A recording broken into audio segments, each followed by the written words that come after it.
Hey y'all, so this is part 2 of Bible study with me. If you have not watched the first video, go and check that video out because it gives just like a whole rundown and backstory of what we're talking about now. So to get back to what I was saying,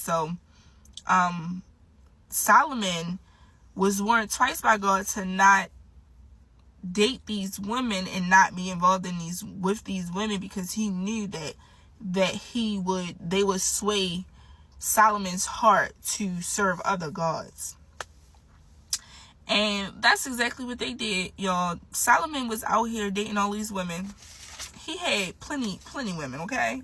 He was dating women of the Moabites, the Ammonites, the Ammonites, the Zidonites, the Hittites, like all of these, and all of this was forbidden by God. And he was warned, y'all. And he was still out here just being frisky. Like, Solomon, what happened? God blessed you with wisdom. What happened? This is when I got disappointed with Solomon, and I was just crossing my arms like, really? And this just goes to show how weak the flesh is. Seriously. For you to have been blessed with wisdom, God made you the wisest man on earth. And you wasn't so wise because the flesh took over. You lost your wisdom. How could this be? The flesh is weak, y'all. The flesh is so weak. And Solomon had a spirit of lust over him. And he did not stick to God's covenant and commandments as David, God's servant, did. And if you can remember, though, David did have a spirit of lust over him too at one point in time. If you can remember, David had an affair, and David slept with another woman outside of the will of God. So, but David was able to repent for his sins, and he still followed the Lord's word.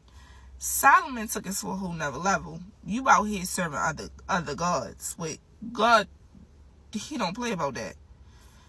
So that's when I got real mad. Like, I was real disappointed in Solomon, because come on, Solomon, you had it all. You had it all. God bless you with a kingdom even greater than David, because that's what David asked for.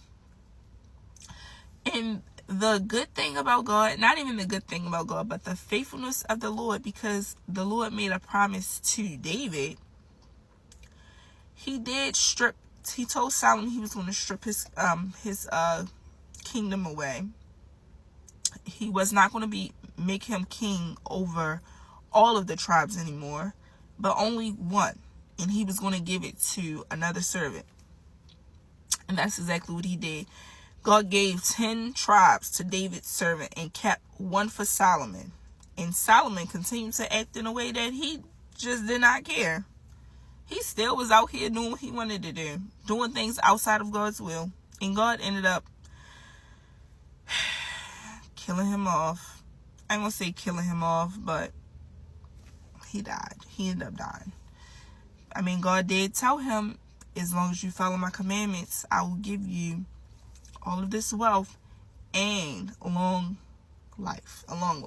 So, y'all, that was crazy. I was real upset with that. Like I said, the flesh is so weak, y'all. We have to get in control over our flesh, y'all. The flesh is weak.